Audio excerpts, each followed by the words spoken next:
Welcome, Temple fam. I'm jumping on today to talk about the nervous system and trauma. Now, this is a bit of a fun conversation, depending on your definition of fun. It's my definition of fun. So, if you're interested in trauma, the nervous system, and how to regulate when we can be moving through trauma, because this is a big conversation where we can have these big experiences and profound healings, which can create an activated nervous system, which expands us. It's like, oh my God, I've moved through this layer. And it's like, oh my God, I'm activated, I'm ready to go. And our nervous system in that is also activated. And what can happen in these states, it's like, cool, I've moved through everything and now I'm good to go and I'm going to move continuously.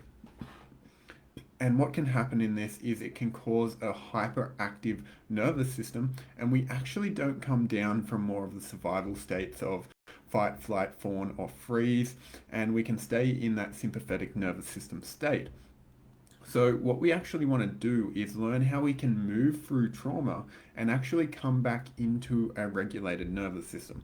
This is why people talk about integration, about actually taking a moment to pause and sit with something, because we live in this culture where it's like more, more, more, and that can come into our healing. It's like, I need to get more done, I need to push further, I need to do more, I need to continue the process. And that can come from a pattern and a program that to be worthy to achieve something, we actually need to do more. So, this is about how we can step away from that and learn how to regulate while we're going through these big experiences and some of the deeper aspects of our healing. So, let's firstly talk about trauma healing and what it's about. So, trauma healing is when we begin to heal those deeper aspects that have been wounded in the past due to whatever they were.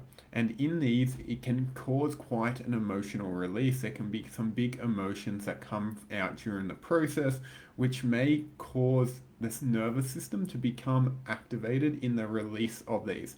So think of emotions and trauma as stored energy within the body. Now, this happened because we weren't able to process a situation or a circumstance, and that trauma got suppressed. It got stuck in the body. The emotion got stuck and the energy got stuck.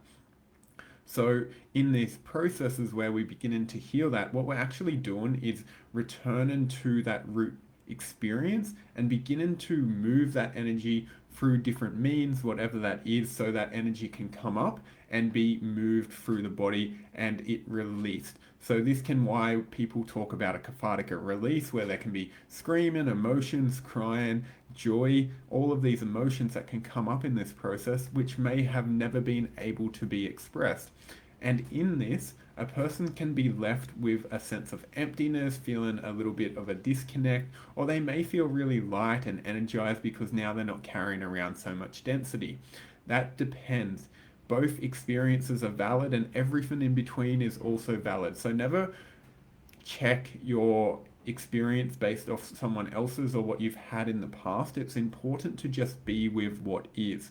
That is one of the key things that needs to occur, because if you're trying to be like, I've just moved all this energy, I should feel free and light, and you feel like lethargic and down, like that is okay. That can be part of it because your system has just discharged a lot of energy, and it may take some time for it to fill back up. Now, that is completely valid, and it's okay to have that experience where you rest, relax, and recharge. So, why this is important is for people in this work, when they begin the trauma healing, what can happen is there's this sensation of, I need to dig to my depths. I need to continue to move towards the depth of my being, and I need to excavate everything and continue pulling myself apart so I can heal the deepest aspects of my trauma. Now, there may be a time and place for this. There is periods where we do go on a more extensive healing journey, which is so powerful, to be diving all the way in and having these immersive experiences where we can clear out a lot of big things and begin to heal our trauma. But what can happen is, because a person has been used to having a stimulated nervous system, which is a more active state, because this is the conditioning of culture and society where there's this constant active nervous system and we haven't learned how to rest in a parasympathetic state, which is a regulated and relaxed state, when we begin to heal trauma, it can activate us, sending us into a sympathetic nervous system state. And then on the come down, we can begin to drift into the parasympathetic state, which can be confronting. If you've never been in a rested and regulated state, it can actually be quite difficult to be there for the first time because it's like, I should be doing something, I should be doing something. And the tension of the mind that tells you all the things that you need to do begins to arise. And so, as you learn to rest and regulate, your nervous system comes down. But at this start of the journey, it's like, oh my God, that was so great. I cleared out so much. I want to do more.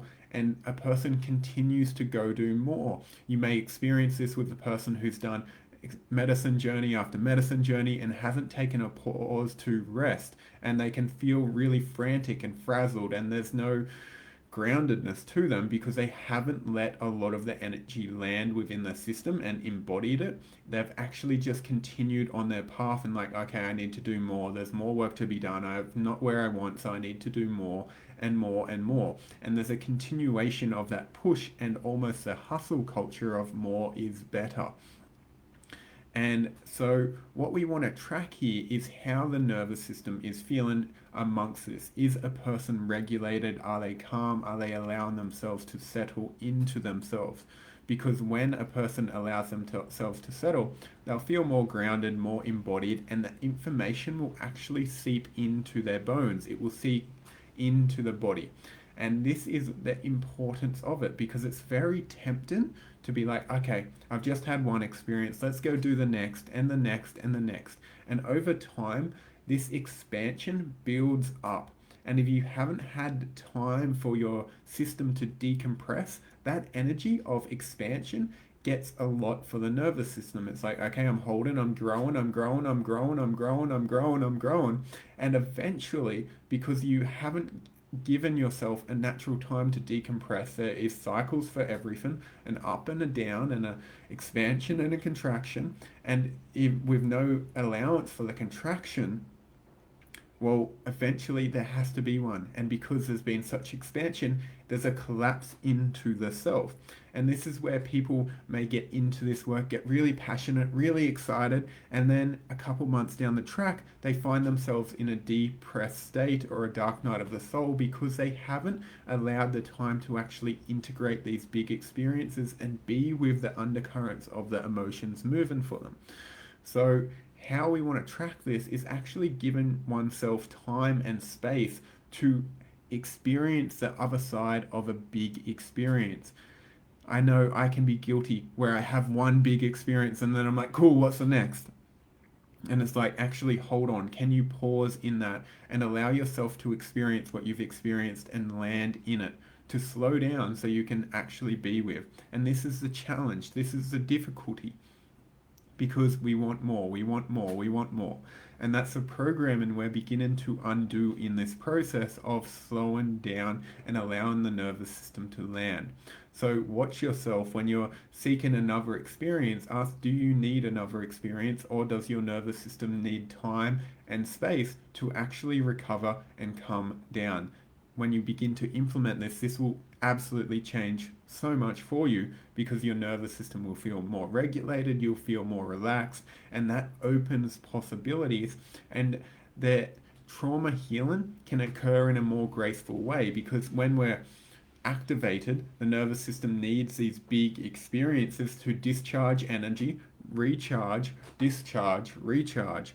And the more regulated nervous system we can have, the more ease and grace we can have moving through it because no longer is there all this stored frantic energy. So a person can begin to relax into and experience them as ebbs and flows without needing the big experience. Now, this isn't as tempting or fantastical for those of us who have been conditioned for a hyper-stimulated experience where it's like, I want the sensational, I want the more, I want all of this.